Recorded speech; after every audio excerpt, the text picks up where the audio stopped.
Boa tarde, pessoal, tudo bem? No vídeo de hoje a gente vai falar um pouco sobre sociologia, então já vamos iniciar falando sobre os status sociais. Status social é a posição que o indivíduo ocupa na sociedade. Ele é um tipo de estratificação que vai delimitar a expectativa que uma sociedade tem de um indivíduo. Ela também vai proporcionar o caminho que o indivíduo tem que ter para poder ter uma mobilidade social. Ela depende não apenas do dinheiro, mas também da raça, da cor e da onde nasceu, ou seja, da sua origem. O status social, ele vai compor duas categorias: status social atribuído e status social adquirido. O atribuído é aquele que, sem a vontade do indivíduo, ele ocupa essa posição. Então, por exemplo, o país em que nasceu ou a família em que nasceu. O adquirido é aquele que, através do esforço e da vontade do indivíduo, ele adquiriu. Então, por exemplo, se dedicar muito na escola, realizar um bom curso, passar numa boa faculdade e assim ter muito sucesso financeiro, por exemplo. Muito bem. Muito interligado ao status social é o papel social. O papel social é a função que o indivíduo tem na sociedade. E dependendo de vários fatores, como o ambiente, do status social e da situação, né, então, por exemplo, uma situação em família, no trabalho, na escola, vai demandar uma série de regras, comportamentos e também instruções a serem seguidas. Então, quando a gente fala de um papel social, é aquele papel que é exigido, então tem que ser feito, o proibido e o que a gente pode fazer, né? Então a gente chama ele de status permitido. O exigido é, por exemplo, o dono de um clube, ele tem que pagar todas as suas contas para que ele continue funcionando. É uma exigência. Proibido, ele não pode ir para o clube sem o OPA. É alguma proibição, senão ele vai ter sanções negativas. E o que é permitido é ele poder, por exemplo, poder escolher que horas ele vai querer fazer tal esporte ou tal atividade. Beleza. Então vamos entender um pouco isso sobre a estratificação e a questão da mobilidade social. A estratificação é quando você vai classificar um grupo de pessoas em um determinado tema, como através de castas, estamentos ou classes sociais. Castas é muito utilizado na Índia, é uma classificação hereditária. Então, se o seu pai era mercador, você vai ser mercador, se era camponês, vai ser camponês. O estamento era muito presente na época medieval, né, nos feudos. Então, aquela ideia do camponês, do nobre, do clero, né? Muito também, onde como você nasceu, você vai ficar. Então, mobilidade social muito baixa. A classe social é presente muito no mundo atual, né, principalmente no Brasil. Então, um grupo de pessoas é classificado em diferentes classes por um determinado tema. Só que tem um problema, porque a estratificação social, ele traz desigualdades. Por quê? Diferentes classes possuem diferentes oportunidades, diferentes possibilidades de poder aproveitar essas possibilidades e, consequentemente, uma menor chance de mobilidade e continuar na situação que está. Então, a gente pode classificar, né, de várias formas. De forma social, como o índice de Gini ou IDH, econômico como PIB por capita, e outras formas também, né?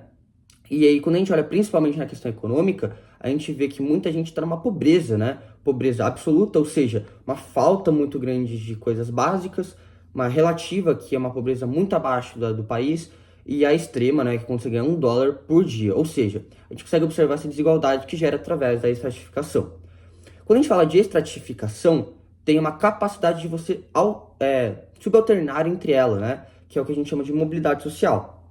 A mobilidade social, ela pode ser ascendente, então ela sobe, ou ela pode ser descendente, então ela cai. Então é importante a gente entender que isso varia, isso vai acontecendo, né, em diversos locais do mundo. A mobilidade social, né, que é essa capacidade do indivíduo de poder alternar entre as classes, ela pode ter dois tipos: a vertical, que o indivíduo ele muda de classe, né? Então, por exemplo, alguém que estava no emprego com um salário, depois vai para outro emprego e aumenta muito o salário. Ou que tinha um emprego, mudou para outro e perdeu, né, grande parte do salário. Então, o vertical, a mobilidade vertical é quando ele altera de classe, tanto para cima quanto para baixo. Agora, a horizontal é quando ele muda de posição na própria classe. Então, se eu sou na classe C, eu continuo na C, mas em vez de eu estar com o salário, em vez de eu estar numa profissão com tal salário, eu vou mudar de posição, mas continuo com o mesmo salário. Então, eu continuo na classe C. Então, quando eu falo da vertical, eu estou na classe C e eu vou para A ou eu vou para D. Quando eu falo da horizontal, eu continuo na C e eu vou variando dentro da classe C. Beleza. Aí é importante entender a questão da interação social e da comunidade. De acordo com o sociólogo alemão Ferdinand Tönnies, é importante a gente entender que as interações sociais, elas vão variar dependendo da necessidade, da vontade.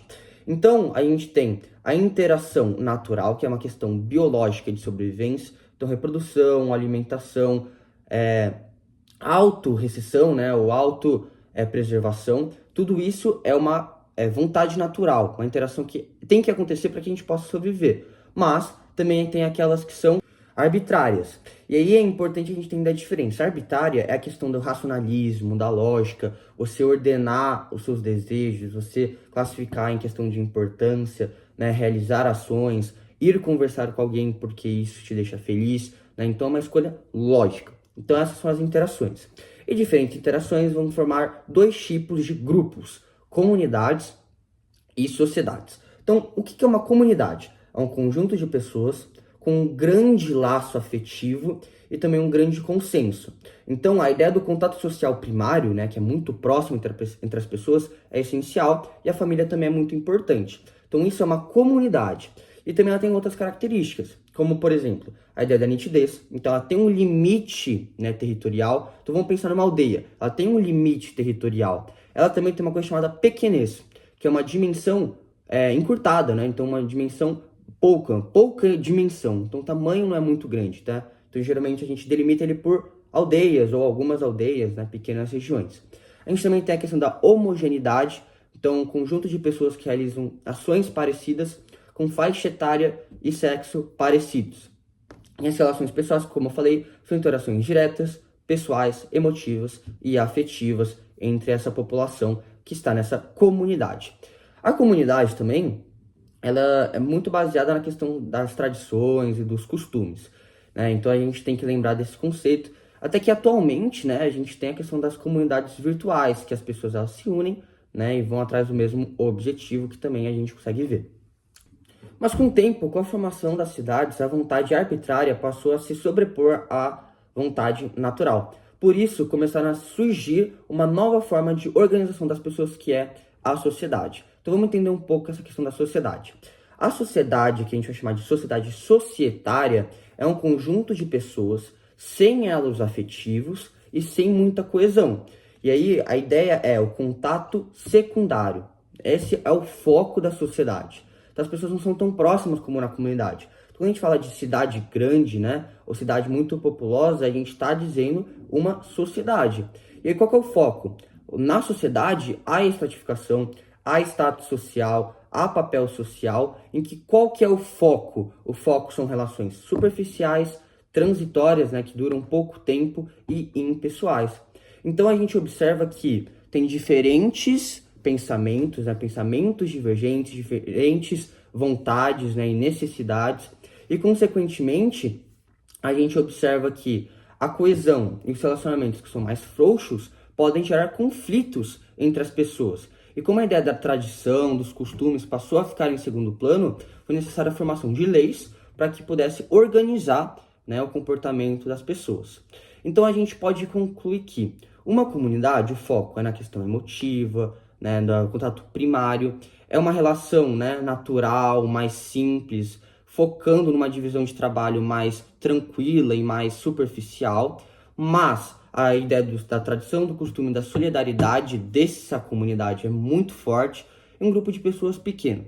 Numa sociedade, aí não. Aí o foco é o racionalismo das ideias, as relações secundárias, né, impessoais, e um grande número de pessoas. Então, pessoal, esse foi o vídeo de hoje. Espero que eu tenha ajudado. Bom estudo para as provas. Vejam seus registros. Valeu!